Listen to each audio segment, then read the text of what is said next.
Good morning, Sue. Good morning. How are you? I'm good. How are you? Good. Summer's here. That helps. It definitely does. Having some sunshine is good for the heart and soul. It is. It is. Thank goodness the rain has moved away for a while. For a while. It's still hard to say. It kind of surprises me every turn. It is Oregon, right? We have to embrace the rain if we embrace the sunshine. It's like the Oregon of old, when summer didn't start until July 5th. Mm-hmm. We're back to those times. We are. We are. Well, thank you so much for joining us today for 10 Minutes with 52. And thank you everyone for joining us this morning. My name is Elaine Sheh. I'm the Community Engagement Manager at 52 Limited, which is a creative and tech staffing agency. We tell our talent so many times that, having a great portfolio or having a great resume is really critical to your job search, but so is networking. And that's why for the remainder of June, we will be focusing on community organizations within Portland that support our talent and our clients.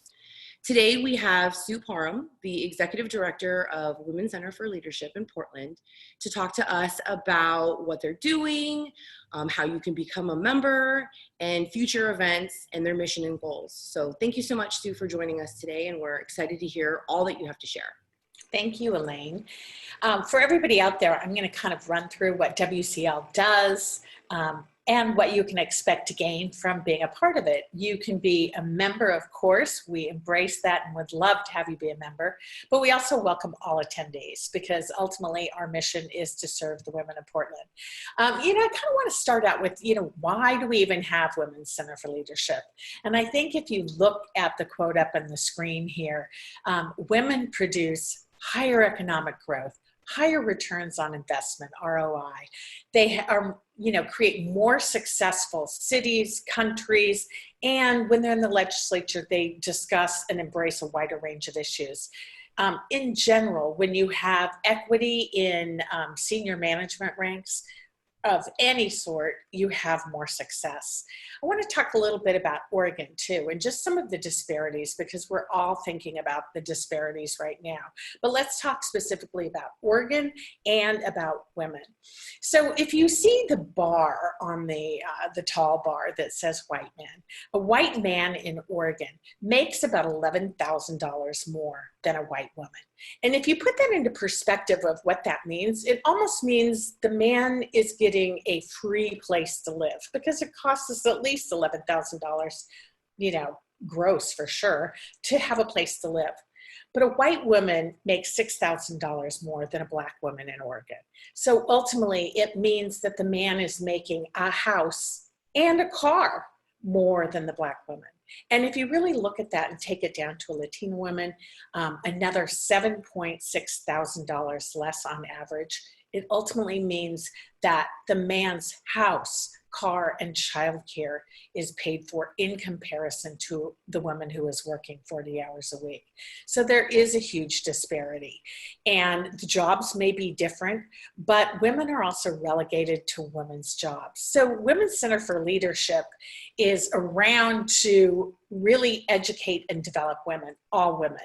You can go to college, you can go to workshops for thousands of dollars, but at Women's Center for Leadership, we want to provide accessible leadership training. And so our goal ultimately is to fill the pipeline with confident, competent women who are prepared to lead in our workforce and prepared to rise up through every stage of management. So we have three different pillars, I guess, or initiatives. One is Bridge the Gap, 2, Pay It Forward, and 3, Support the Journey.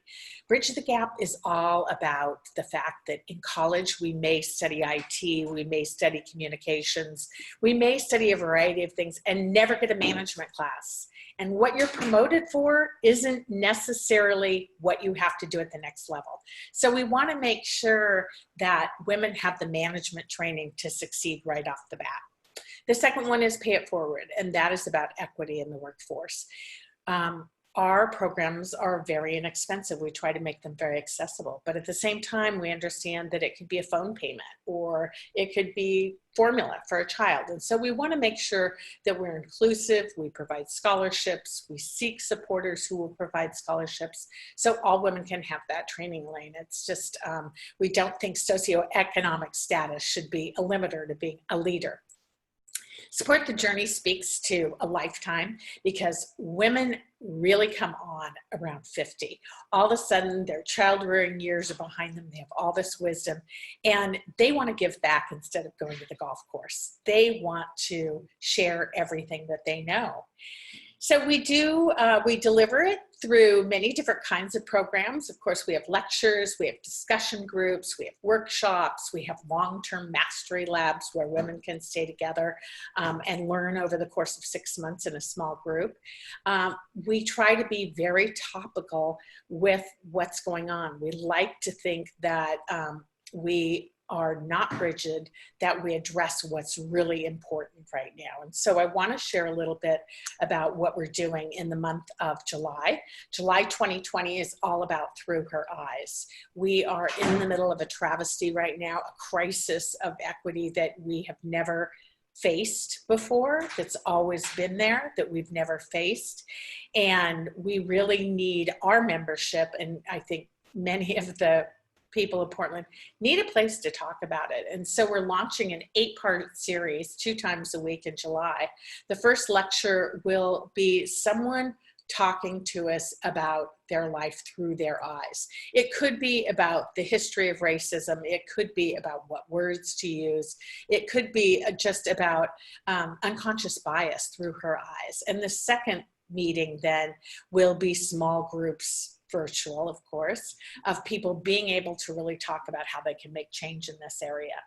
So to be leaders, we have to lead everybody. We have to be conscious and we have to know our biases. And this is the most important topic out there right now.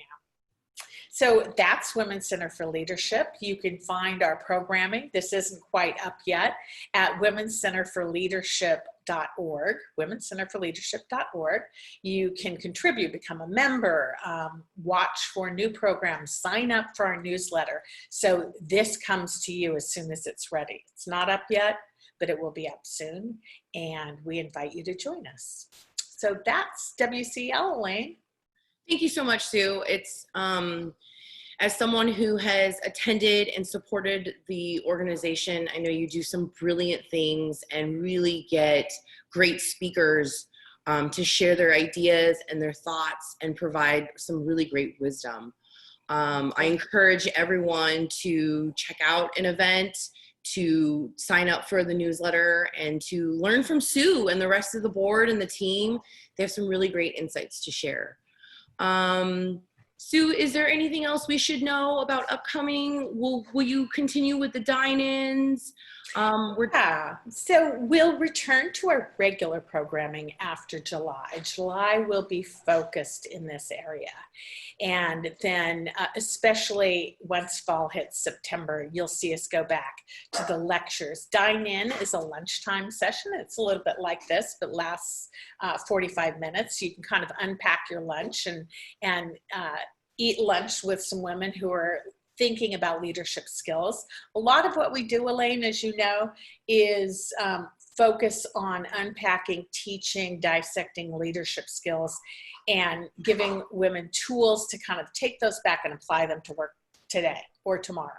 So that's really the focus of most of what we do. I love it. I love it. Mm-hmm. And you're so right.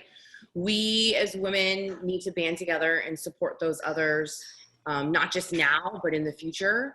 And I appreciate all of the work that you and WCL does on a daily basis. So thank you so much for your work. And thank you for joining us for 10 Minutes with 52 today.